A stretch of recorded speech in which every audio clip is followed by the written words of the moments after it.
Welcome to the Slop Temple. We pray this video helps. In this video, I will show you how to cook teriyaki chicken in the oven.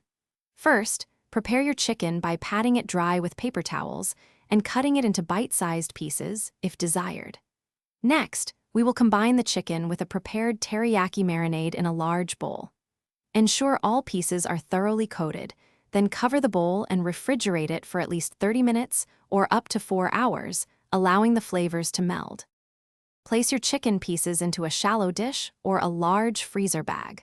Pour about 1 cup of your favorite teriyaki marinade over the chicken, making sure every piece is well coated. Let it marinate in the refrigerator for a minimum of 30 minutes. For even deeper flavor, you can marinate the chicken for up to 4 hours before baking, creating a truly rich taste. Preheat your oven to 400 degrees Fahrenheit. Line a baking sheet with parchment paper, which helps with easy cleanup and prevents any sticking. Arrange your marinated chicken pieces in a single layer on the prepared baking sheet. Make sure the pieces are not touching, allowing them to cook evenly and thoroughly. Bake the chicken for 20 minutes to start the cooking process. After 20 minutes, carefully flip each chicken piece using tongs. Now, brush or spoon on an additional 1/4 cup of fresh teriyaki sauce over the chicken, coating it generously.